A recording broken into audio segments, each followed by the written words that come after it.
कल्पना कीजिए हिमालय की गोद में बसे एक खूबसूरत इलाके में जहां हवा इतनी साफ है कि सांस लेना भी ताजगी देती है।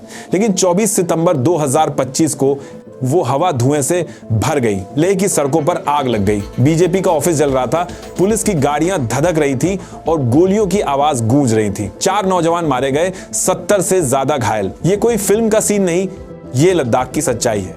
क्यों? क्योंकि वादे टूटे और धैर्य टूट गया। अगर आप सोच रहे हैं कि ये सिर्फ लद्दाख की कहानी है तो रुकिए, ये पूरे भारत की चेतावनी है। क्या आप तैयार हैं जानने के लिए कि कैसे एक शांतिपूर्ण आंदोलन आग बन गया? दोस्तों, लद्दाख को समझना है तो पहले उसकी कहानी सुनिए। ये वो जमीन है जहां हिमालय चोटियां आसमान छूती हैं, जहां चीनी सीमा से सटा हुआ हर कोना भारत की रक्षा करता है। लेकिन 2019 में सब बदल गया।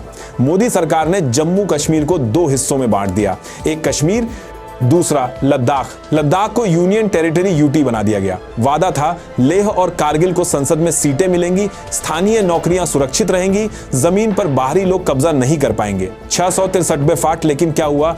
आज 6 साल बाद वो वादे कागजों पर धूल खा रहे हैं। सोचिए, सेरिंग नाम के एक 22 साल के लड़के की। सेरिंग लद्दाख का रहने वाला है। उसके पिता ने 2020 के गलवान संघर्ष में अपनी जान दी, चीन के खिलाफ लड़ते हुए। घर लौटा तो वादा था बेटे को सरकारी नौकरी मिलेगी क्योंकि वो स्थानीय है। लेकिन आज सेरिंग बेरोजगार घूम रहा है। क्यों?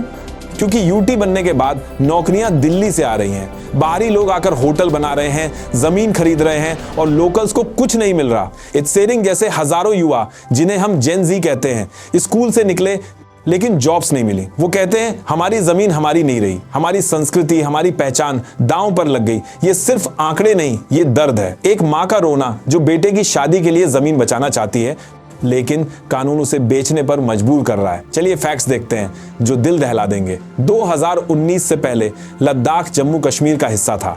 लोकल बॉडीज थी जो जमीन और जॉब्स पर कंट्रोल रखती थी। लेकिन यूटी बनने के बाद कोई चुनी हुई विधानसभा नहीं। दिल्ली से एलटी गवर्नर सब चलाते हैं। नतीजा?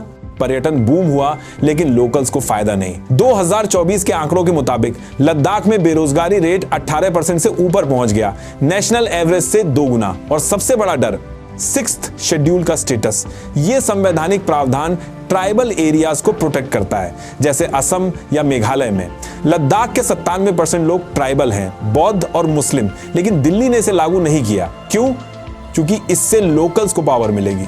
सोनम वांगचुक वही एक्टिविस्ट जिन्हें 3 इडियट्स में आमिर खान का किरदार इंस्पायर करता है। 10 सितंबर 2025 को उन्होंने अनशन शुरू किया 500 लोगों के साथ। 2 हफ्ते बाद 2 बुजुर्ग अनशनकारी बेहोश हो गए, अस्पताल पहुंचे और फिर युवाओं का गुस्सा फूट पड़ा।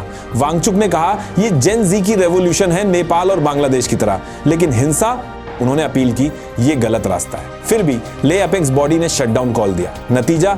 पत्थरबाजी, आगजनी और पुलिस की गोली। 4 मौतें, ज्यादातर 14-25 साल के युवा। क्या ये गुस्सा जायज नहीं लगता? एक तरफ सीमा पर चीन का खतरा, दूसरी तरफ दिल्ली की उदासीनता। लद्दाख वाले कहते हैं हम भारत के लिए लड़ते हैं लेकिन भारत हमसे क्यों भाग रहा है? 24 सितंबर को क्या हुआ? सुबह शांतिपूर्ण मार्च, दोपहर तक हिंसा। प्रोटेस्टर्स ने बीजेपी ऑफिस पर हमला किया, फर्नीचर जलाई, कागज फूंके, सीआरपीएफ की वैन को आग लगा दी। पुलिस ने लाठीचार्ज की, टीयर गैस छोड़ी और आखिर में फायरिंग कर्फ्यू लग गया। इंटरनेट बंद। सेंटर ने वांगचुक को ब्लेम किया, कहा उनके स्पीच ने भड़काया। लेकिन लद्दाख के लोग, वो कहते हैं ये हमारा हक है। 6 अक्टूबर को बातचीत होनी है लेकिन वादे पूरे करो। ये सिर्फ आग नहीं, एक चिंगारी है। अगर बुझाई नहीं गई तो पूरे हिमालय में फैल जाएगी। दोस्तों, लद्दाख ऑन फायर नहीं, लद्दाख का दिल जल रहा है। वादे जो 2019 में किए गए वो आज भी अधूरे हैं। क्या दिल्ली सुन रही है या फिर ये गुस्सा और भड़केगा? अब आप बताइए, क्या लद्दाख को स्टेटहुड मिलना चाहिए? कमेंट में अपनी राय लिखें और इस वीडियो को शेयर करें ताकि ज्यादा लोग जागें। सब्सक्राइब करें क्योंकि अगली वीडियो में हम बात करेंगे क्या होगा अगर ये आंदोलन पूरे भारत में फैल गया। मिलते हैं जल्दी। जय हिंद।